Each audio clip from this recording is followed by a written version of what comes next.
Today I want to talk about vertical spreads and iron condors. Specifically, I want to talk about the strike selection. Which strikes do you pick when you're putting on your vertical spreads and your iron condors? Because over on the DT Options Discord channel, what I'm noticing is some people that are newer to options trading, they have trouble trying to figure out exactly what options to buy and sell when they're putting on these kinds of spread trades. So today I wanted to clear up some of the confusion. So let me jump into the trading platform here. So of course I'm using TASTYTRADE as my trading platform. I'm going to go to the 56-day cycle in SPY. So I'm going to take a look at SPY for this example.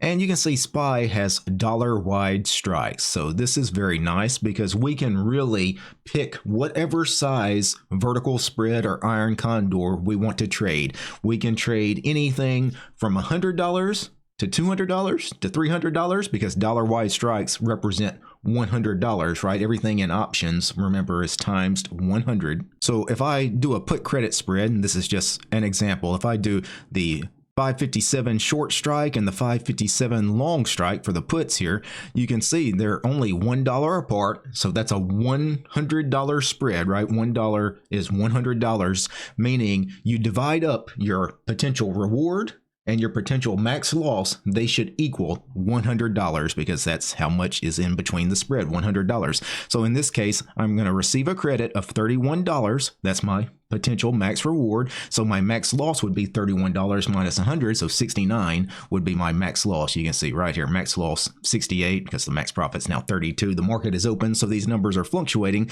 but these are always going to equal $100, right? Because that is the size of this spread. Now these numbers are very small, right? This is a tiny trade, right? This is a baby trade because we only have $1 between the spread. But if I want to make it bigger, I can make the spread $2 wide. So now there's $200 in the spread, $200 that gets to be divided up between my potential reward and my potential max loss. So this $2 wide put credit spread, you can see this one's going to receive 62 cents credit. 62 minus 200 would mean I'm risking $138 on the trade. And you can see right here, max profit 63, max loss 137. That equals 200 because there's $2 between the spread. And just going off of, typically when I put on credit spreads or when I put on iron condors, just because of my account size, I like to stick to $5 wide for the spreads. So I might sell something like this 555 and 550 put credit spread. You can see I'm going to receive 133 credit. 133 minus 500 in this case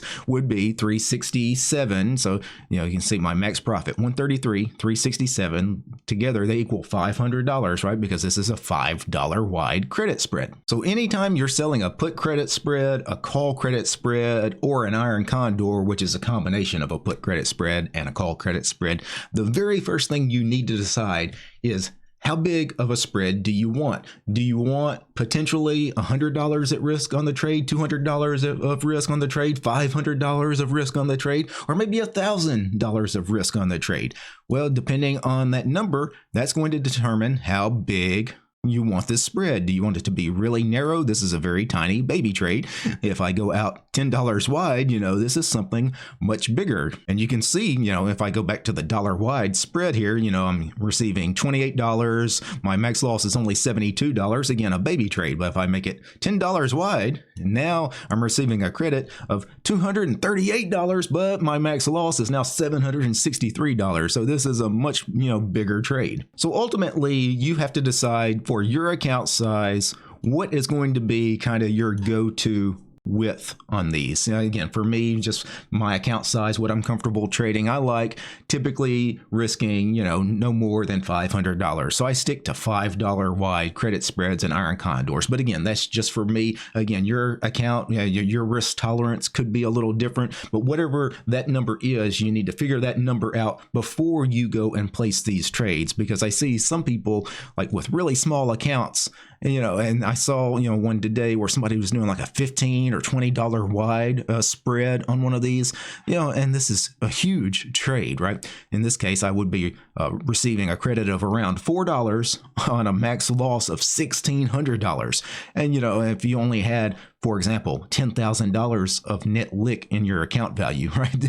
You would not want to place such a big trade, right? This is way too big of a spread, right? So you would have to bring that in, you know, to something much more reasonable. For example, this $4 wide spread. Now I'm receiving a credit of $1, you know, basically a max loss of $3. So that's a much more reasonable amount of money at risk for an account size, say, of $10,000. Another mistake I see people doing with these spreads and iron condors is, you know, some people are putting on these trades and not really paying attention to the deltas. They're not paying attention to the probability of profit on the trade. You know, they just, you know, receive a credit, you know, they look at the credit and say, hey, this is a really nice credit. Let me just place the trade. And then they don't realize, well, that trade really didn't have a very high probability of success, right? Because especially with iron condors, you have to be really careful. Let me show you an example with an iron condor.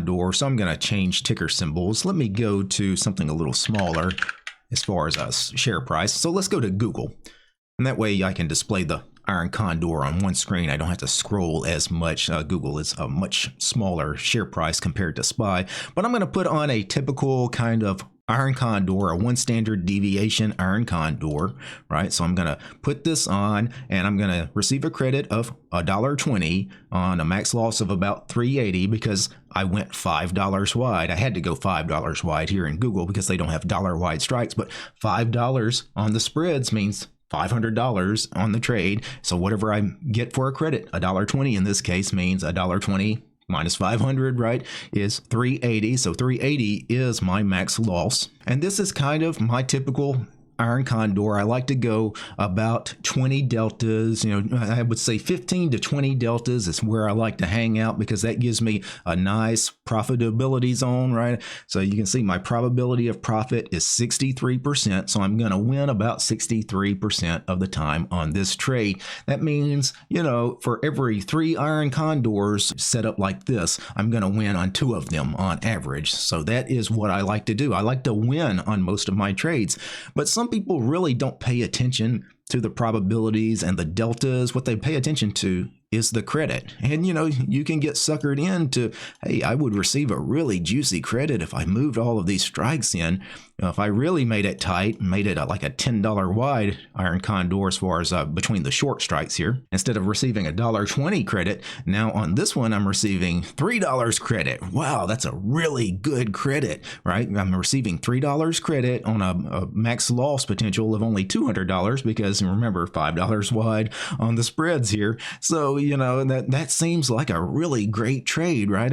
I potentially could make $300. I'm only having $200 at risk, but what is the likelihood of you winning on this trade? Well, the probability of profit is only 34%, right? So every 3 trades I make on this setup, right, I'm going to lose 2 out of 3. I'm only going to win 1 out of 3. So what do you want to do? Do you want to make more but lose most of the time, or do you want to win most of the time but make less? For me, you know, I like winning on my trades. They're just easier, especially for managing the trades. You know, the more winners you have, the higher percentage of winners, it just makes your life a lot easier. There's less for you to do every day when you're trading, when most of your trades are just winning for you. Now, some people want hard and fast rules. They want, you know, rules about strike selection, deltas, probability of profit. Some people want a rule on how much credit they should receive versus their max loss.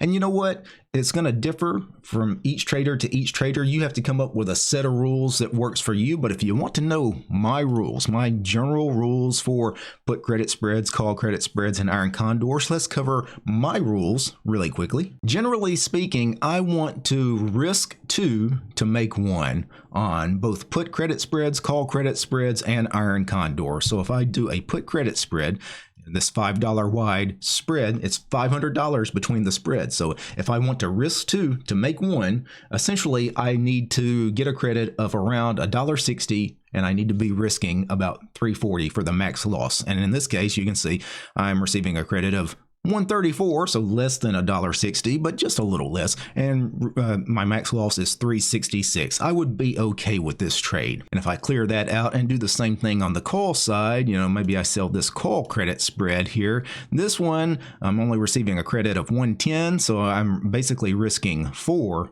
to make one because my max loss is 390. So I'm essentially risking $400 to make $100. That's not anywhere near my 2-to-1 ratio. That's a 4-to-1 ratio. So I would have to bring this call credit spread in to the next strikes here. And now I receive a credit of 171. So that's above the 160 mark that I wanted. You can see my max loss 329. So that is a 2-to-1 ratio, actually slightly better than a 2-to-1 ratio. So that is what I want on both put credit spreads and call credit spreads. I typically look for that 2-to-1 risk versus reward.